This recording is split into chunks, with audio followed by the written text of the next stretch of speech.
Hello everyone, welcome to JazzedTutorials, and this is a back to basics tutorial in case you were wondering. But if you're not a beginner, you can still watch it. I don't mind. I'm sure you'll get some use out of it, maybe, possibly, who knows. So I'm dubbing this as an easy tutorial. Some of you may say, oh, it's too advanced for me. Well, that's fine, that's your opinion. But yeah, basically what we're doing is we're doing another version of the double exposure effect. This is another take on that. It's the same kind of idea, but I'm doing it a different way and showing you how to create a really awesome version of a double exposure. The prior one we did before, well, yes, that's also is easy. It wasn't as cool as this one I figured out. I made this by accident, so believe me, I think it's pretty cool. Some things that are cool are also by accident. Alright, so I've opened a canvas of large size, just so I can play with it, work with the whole thing and whatnot. Alright, so you're going to want to open a black and white photo. If you don't have any black and white photos, that's fine. You can use a colored photo, but you'll have to decorate the photo or turn it black and white. Either one will work. So black and white photo needs to be opened, and you need to cut out the background. Now, you'll notice on mine, it's a bit, I've cut it a lot, and I'll explain the bottom part of why it's all curved and stuff in a moment. So basically just cut out your image. And I feathered mine by going to select. I went and did, refine mask and all that stuff just because I wanted to have it really nice and smooth. But you may not want to do that, and that's fine. That's an optional portion of this tutorial. Alright. So once you have this lady opened, you want to find a photo that you like of, like grass or something topiaric, flowers, I don't know. I used a random branch, and yes, as you'll notice now, you'll see how the girl is inside of the branches and the tree. I chose a tree, kind of like a dead leaves, no leaves on the tree kind of effect, but go ahead and choose any photo you like. Typically an outdoorsy type of thing would work best with this, I believe. I mean, I haven't tried anything else, but you can go ahead and trial and error, I don't know. But yeah. So I got this random photo on Google.com, and I used it, and it works perfectly fine. So what I've done is once you have those two open, you want to go ahead and Command click or Control click on the thumbnail of that topiaric photo you have chosen that you're using. So as I'm using my trees, I'm going to click that, and then go up here to your girl and click on the layer mask and stick her inside. I have already done that. I already applied the mask layer to that, and you want to do the same. So once you go ahead and mask layer that, apply the mask so they're already in there and leave that as. Then go back to that layer you have with your trees, whatever you want to call it, and you're going to mask around it just a bit so that it looks actually like real and not like just plain Jane, because you know how like your photo is going to have like edges. You want to kind of fade those edges in, but not using a soft round brush. So what I did is I used some standard brushes they give you in Photoshop just to be fun with it. So I've chosen these here to use. I don't know what they really are. They're like splatter brushes, I think. Yeah, well anyway, it's the standard ones with Photoshop. And I just kind of randomly brushed around the edges of it and whatnot. And I got that similar kind of effect over there. Just because I wanted to make it look awesome. So, alright, and when I did so, I also duplicated my layer.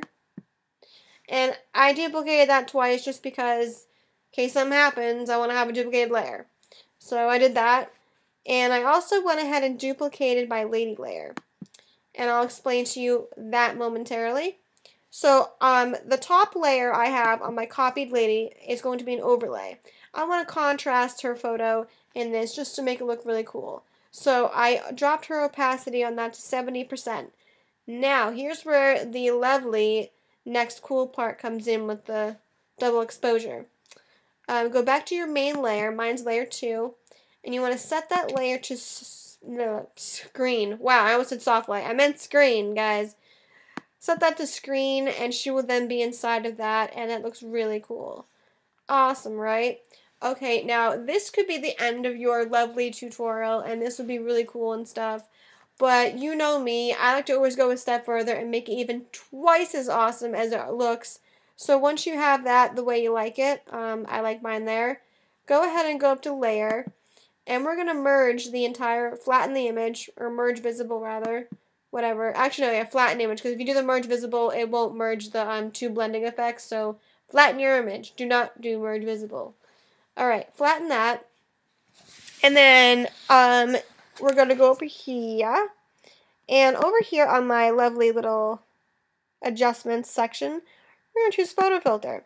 Now, I'm going to give you two options here you can choose from. You can go with a warming filter, any warming filter you like, or you can choose a deep blue. Those two look really nice, so either one will be perfectly fine.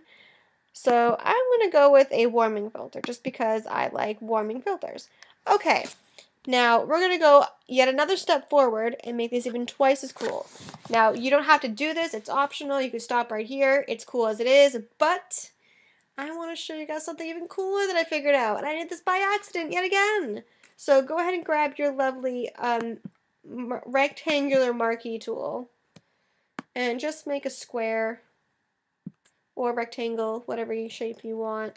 And you're going to cut that image. Oops, hold on. Before we do that, guys, remember to always merge your layers so that you're not cutting out just that. Crush buckets. Okay, I have to go backwards for a second because I just cut that. Okay, so once you have your photo filter and your layer background, merge those together so you can now cut the image and not make the mistake I just made. Haha. So we'll take a square, cut that out, literally cut it out. Haha, get it? Okay. And then we're gonna create a new document, and you'll see why momentarily. You're gonna have to eventually resize this, but for now, leave it as it is. Alright. Then go over here. Oops, I'm showing you what I did. Okay. Okay, so I've opened a book. Now, this is a random photo I found on Google.com. I typed in sketchbook stock and got a bunch of this stuff. If you want to really make this look really awesome, go and do the same thing. Go to Google.com right now and type in sketchbook and find a sketchbook like this you want, or sketchbook paper, something that's really like artsy, like this, just anything, just whatever. Alright, I like this because it has pencils. Then what you'll do is you'll go back to this, because the reason why we opened a new document is just so we have this here and it's not like confusing and whatnot. Although it would have been easier just to leave it in that document too. I don't know. But yeah, I did this. So Control X. Okay, we can X out of that now. And then go over here and then paste it into this document that you made with your stock photo. Resize it. Set that to multiply, and look at that, guys. It looks as though you've sketched that by hand.